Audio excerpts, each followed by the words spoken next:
இதுல பெருந்துறை தவிர மீதி ரெண்டுமே வந்து தனி தொகுதி. அப்போ தன்னோட இன்ஃபுளுன்ஸை இதுல திருமாவளவன் அவர்களும் பயன்படுத்தி இருக்கிறாரோ அப்படிங்கிற ஒரு கேள்வி இப்ப வரத்தான் செய்யுது. ஏன்னா இன்றைக்கும் இந்த சமுதாயத்து மக்களிடையே, தலித் மக்களிடையே ஒரு நல்ல பேர் உள்ள தலைவராக அவர் இருந்ததுனால அவரும் பயன்படுத்தி இருக்கிறார் பேச்சு வெளியில வருது. எந்த அளவுக்கு உண்மை அப்படின்னு நமக்கு தெரியல. அவரும் மாதவ அர்ஜுனா அவர்களும் சேர்ந்து இந்த விஷயத்தை சாதிச்சு கொடுத்திருக்காங்க. இந்த 10 மாசம் யாரெல்லாம் கோஆபரேட்டிவ் பேங்க்ல கடன் வாங்கினாங்களோ அவங்களோட கடன் மட்டும் ரத்து அப்படின்றார். எப்படி இந்த 10 மாசம் வாங்கினவங்களோட கடன் மட்டும் ரத்து அப்படின்றார். நீ என்ன வாக்குறுதி கொடுத்தீங்க? சிறு குறு விவசாயிகளோட எல்லா கோஆபரேட்டிவ் பேங்க்ல வாங்கல எல்லா கடனும் ரத்துன்னு. நீங்க என்ன பத்திரிகையாளர்கள் டெரரிஸ்டா, இல்ல உங்களை அடிக்க சூழ்ந்து வந்த கூட்டமா, இல்ல பத்திரிகையாளர் உங்க உயிருக்கு ஏதாச்சும் ஆபத்தா? இல்லையா, கேள்விதானே கேட்கிறாங்க. ஏன் அப்படியே நடுவில் கை வச்சு அப்படியே ஓடுறீங்க? கோயம்புத்தூர்ல பாலியல் வாக்கு மற்றும் இந்த உங்க அட்மினிஸ்ட்ரேஷன்ல இருக்கிற எல்லா குளறுபடிகள், கரண்ட் இல்ல, அது இல்ல, அந்த பிரச்சனை, இந்த பிரச்சனை, எல்லா பிரச்சனையும் திசை திருப்புவதற்காகத்தான் இன்றைக்கு உடனே அதிமுக அந்த 3 எம்எல்ஏக்களை நீங்க வந்து பதவி விலக வச்சு உங்க கட்சியில சேர்த்துக்கிட்டீங்க. அப்ப அந்த பிரச்சனைல இந்த பிரச்சனைக்கு திசை திருப்பி நீங்க நினைக்கிறீங்கன்னு சொல்றாங்க.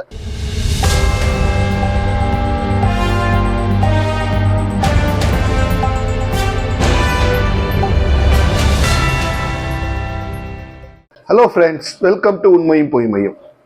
நம்ம சேனலில் வரக்கூடிய எல்லா வீடியோக்களையும் தொடர்ந்து பார்க்க நம்ம சேனலை சப்ஸ்கிரைப் பண்ணி பெல் பட்டனை ப்ரெஸ் பண்ணிக்கோங்க. தூய சக்தி தூய சக்தின்னு ஒரு சக்தி கிளம்பிச்சு.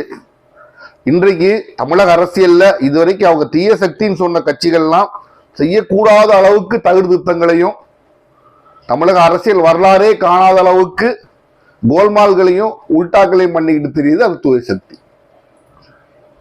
இதுவரைக்கும் தமிழக அரசியல்ல நீங்க புரிஞ்சுக்கணும், மைனாரிட்டியாக, அதாவது தன் சொந்த பலத்துல மெஜாரிட்டி இல்லாம திமுக ஆட்சி பண்ணியிருக்குது. 2006 to 2011 கூட்டணியில அவங்க மெஜாரிட்டி இருந்துச்சு. ஆனா திமுகவுக்கு தனித்து 96 சீட்டு தான் இருந்துச்சு. அப்ப கூட எதிர்கட்சியா இருந்த ஜெயலலிதா அம்மையார் தலைமையிலான அதிமுக அதை மைனாரிட்டி திமுக அரசு திட்டுவாங்களே தவிர குதிரை பேரம், ஆட்சி மாறுற காங்கிரஸ் தாம்பக்கம் இழுக்கிறது, பாமக தாம்பக்கம் இழுக்கிறது முயற்சி செய்யவில்லை.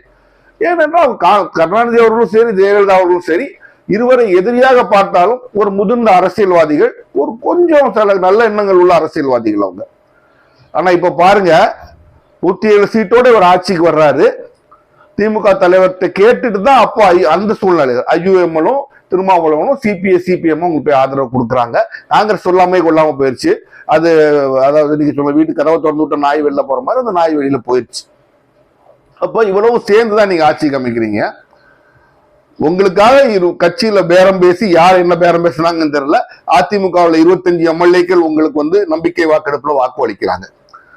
இன்றைக்கு உங்களை நம்பி வந்து 25 அதிமுக அடுத்த கையில விட்டுட்டு ஃபுல் மினிஸ்டர், அவங்க மினிஸ்டர் தர்றேன் நீங்க பேசி அந்த மினிஸ்ட்ரிக்கு ஒத்துக்கிட்டதாக சொல்லி அவங்க வாக்களிச்சதா சொல்றாங்க. மீதி சில பேருக்கு வாரிய தலைவர் தர்றதாக சொல்லியும் நீங்க சொன்னதாக சொல்றாங்க.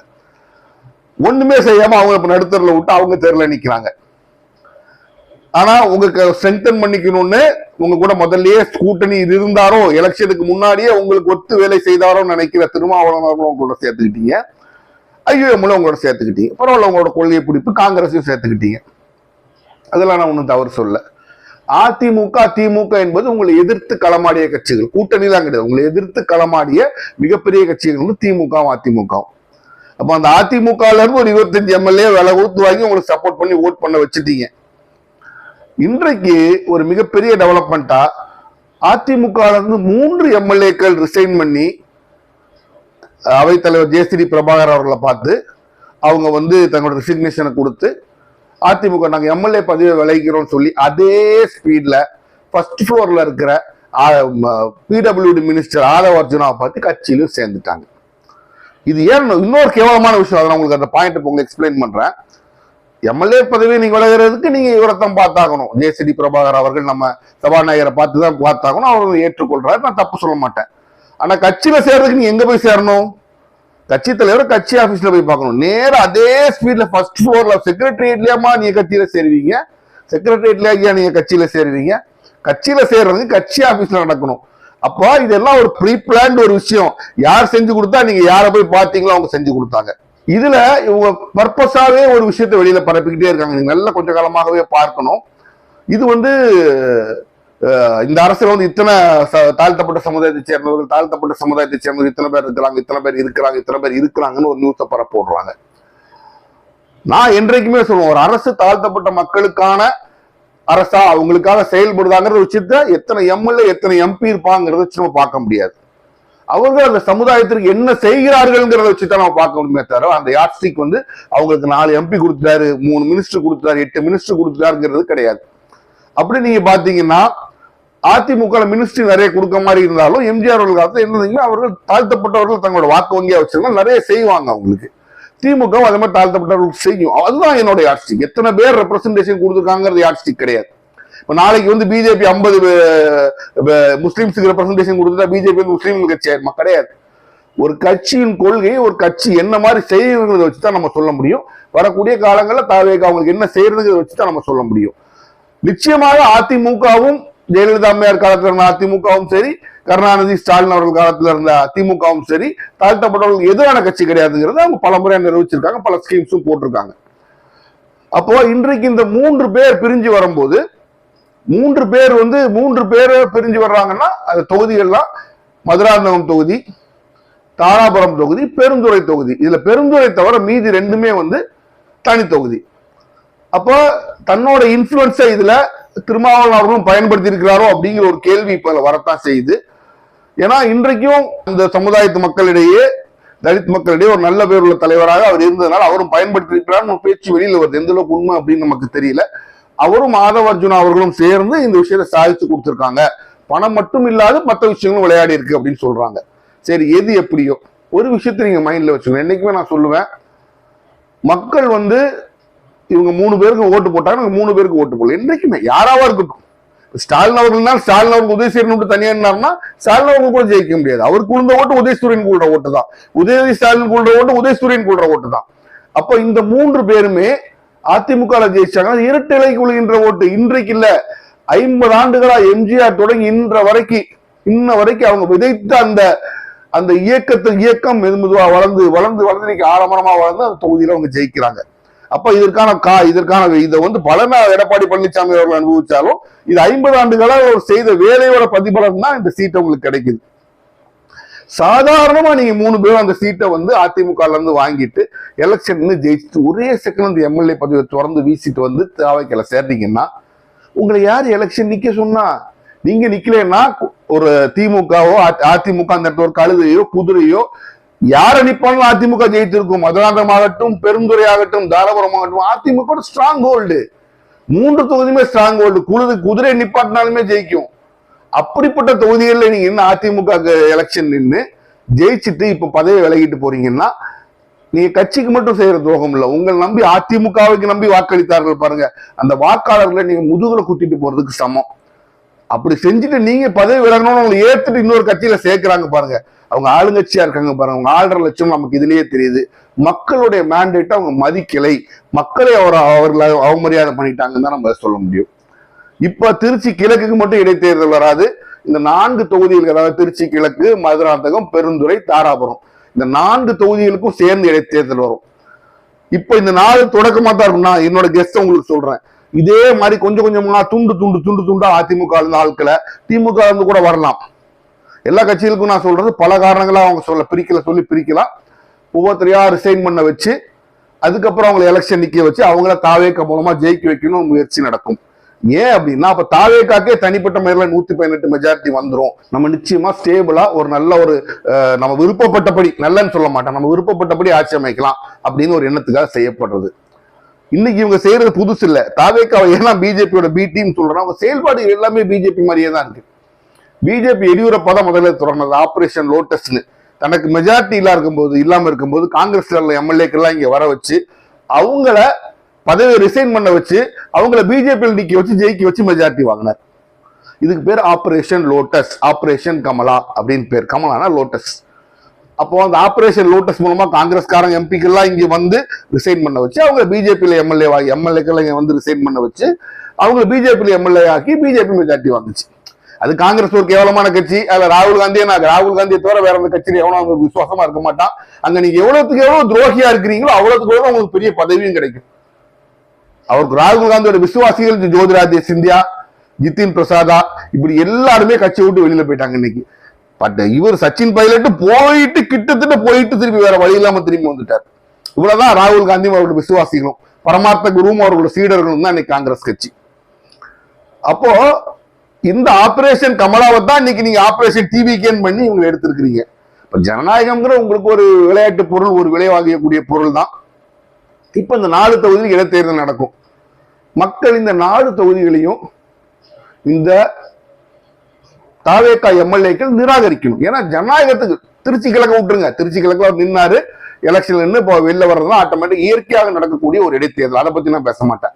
மதுராந்தகம், தாராபுரம் மற்றும் பெருந்துறையில மக்கள் தயவு செய்து தாவேக்காவை நிராகரிக்க வேண்டும். இது ஒரு தமிழக அரசியல்ல இதுவரை இல்லாத ஒரு ட்ரெண்ட்.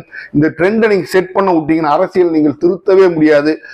அரசியல் ஒரு திருடர்கள் கூடாரம்னு நீங்க சொல்றீங்க. அதை விட மோசமாகி கொள்ளைக்காரர்கள், திருடர்கள் எல்லாம் சேர்ந்து மக்கள் மீது என்ன கொஞ்சம் கூட தேவையில்லை, நம்ம எப்படி ஆட்சி அமைக்கலாங்கிறதுக்கு ஒரு முன்னுதாரணமாயிரும். இந்த 3 எம்எல்ஏக்கள்கிட்ட நான் வைக்கக்கூடிய ஒரே கேள்விதான், என்ன உங்களை என்ன காரணத்தினால் நீங்க அதிமுக விட்டு வெளியில போறீங்க? எடப்பாடி மேல அதிருப்தி உங்களுக்கு இருந்துச்சுன்னா இன்னும் ஒரு 25 பேர் இருக்கிறாங்க, உள்ள இருந்து போராடுங்க. அவங்கள இல்லைன்னு சொல்லல. இல்லைன்னா நீ கட்சி பதவி விட்டு நான் விலகுகிறேன், அரசியல் வாழ்க்கை விட்டு விலகிறேன் போனா உங்களை நான் உத்தமான்னு சொல்லலாம். கொடுத்த அதே கையோட மேல போய் தாவேக்கால் நடந்து நீங்க சேர்றீங்க. அப்படின்னு என்ன நடந்தது? மக்களின் எண்ணத்துக்கு நீங்க என்ன மதிப்பு கொடுக்குறீங்க? உங்களுக்கு இது கேவலமா இல்லையா, அசிங்கமா இல்லையா, அருவருப்பா இல்லையா நான் கேட்க முடியும். ஜனநாயகத்தின் கேலி கூத்து தமிழகத்தில் நான் இப்படி இதுவரை பார்த்ததே இல்லை. கடந்த 14 நாட்களா ஜனநாயகத்தில் நடக்கிற அந்த கேள்வி கூத்து வேற எங்கேயுமே நடந்தது தமிழ்நாட்டில் இதுக்கு முன்னால் நடந்ததே இல்லை. இது தொடர்ந்து நடந்து கொண்டேதான் இருக்கும் என்றால் தமிழகத்தில் ஜனநாயகத்தை ஆண்டவனாலும் காப்பாற்ற முடியாதுன்னு நம்ம சொல்ல முடியும். இது ஒரு பக்கம் இருக்க. அடுத்து ஒரு அறிவிப்பு வெளியிடுறாரு விஜய். அதை பெருசா மீடியாவில் போட்டு அனுப்புவாங்க. எப்போதுமே நான் சொல்லுவேன், அந்த மீடியா மெயின் ஸ்ட்ரீம் மீடியாங்கிறவன் ஒரு அனிமலுக்கு கொடுக்குற மதிப்பு கூட நான் அது கொடுக்க மாட்டேன். ஏன்னா இன்றைக்கு மீடியாக்கள்ல எடிட்டரோட பிசினஸ் எடிட்டர் பெரிய ஆளானோ அன்றைக்கே மீடியாக்கள் வியாபாரம் ஆகிவிட்டங்கிறது என்னோட கணக்கு. ஏன்னா சிறு வயதுல நாங்க ஒரு எக்ஸாம்பிள், சிறு வயதுல எடிட்டர் தான் ஒரு பத்திரிகை நடத்துவார். இன்னைக்கு எடிட்டர் சொல்றது பெரிய விஷயம் கிடையாது. இன்னைக்கு என்னத்தை போடணும் என்னத்தை பண்ணணுங்கிற சொல்றது பிசினஸ் எடிட்டர். பிசினஸ் எடிட்டர் தான் இன்னைக்கு எடிட்டரோட பெரிய ஆள் ஆயிட்டா. தான் நிதர்சனமான உண்மை. அப்போ மீடியா ஹவுசஸ் வியாபார ஹவுசஸ் ஆயிடுச்சு. அவங்க நியூட்ரலா இருப்பாங்க நான் இன்றைக்குமே எதிர்பார்க்கல. அப்ப என்ன நியூஸ் வருது, அவங்க பெருசா போடுறாங்க, விஜய் அவர்கள் விவசாயிகள் கடன்ல ரத்து பண்ணிட்டாரு அப்படின்னு. சிறு குறு விவசாயிகள் கடன் ரத்து நல்ல விஷயமே. அப்ப நம்ம படிக்கலாமே உள்ள போய் பார்த்தா என்ன சொல்றாரு, 1/5/2025 இருந்து 28/2/2026, அதாவது ஒரு 8 மாசம், இங்க 2 மாசம், இந்த 10 மாசம் யாரெல்லாம் கோஆபரேட்டிவ் பேங்க்ல கடன் வாங்கினாங்களோ அவங்களோட கடன் மட்டும் ரத்து அப்படின்றார். எப்படி இந்த 10 மாசம் வாங்கினவங்களோட கடன் மட்டும் ரத்து அப்படின்றார். நீ என்ன வாக்குறுதி கொடுத்தீங்க? சிறு குறு விவசாயிகளோட எல்லா கோஆபரேட்டிவ் பேங்க்ல வாங்கல எல்லா கடனும் ரத்துன்னீங்க. பெரிய விவசாயிகளுக்கு சிறுன்னா 5 ஏக்கர் கீழே உள்ளவங்களுக்கு, அதற்கு மேல பெரிய லார்ஜ் ஏக்கர் உள்ள விவசாயிகளுக்கு 50% கடன் தள்ளுபடி. நீங்க சிறு குறு விவசாயிகளுக்கே நீங்க எல்லாத்தையும் ரத்து பண்ணலையே, இந்த 10 மாசத்துல வாங்கின லோனை மட்டும்தான் ரத்து பண்ணிருக்கீங்க.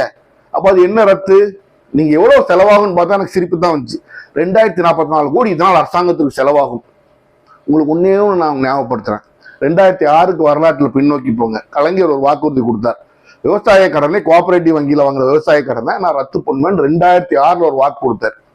முதல் கையெழுத்தா போட்டார். அதை கொடுத்த வாக்க முதல் கையெழுத்தா போட்டார். எவ்வளவு அரசாங்கத்துக்கு நஷ்டம் தரும்? அன்றைக்கு 2006 7,000 கோடி அதற்கு செலவழிச்சாங்க. யாருக்கு? விவசாயத்துக்கு. இன்றைக்கு நீங்க கொடுத்த அந்த வாக்குறுதியை நீங்க ஃபுல்லா செலவழிக்காம பாட்டா தான் செலவழிச்சிருக்கிறீங்க.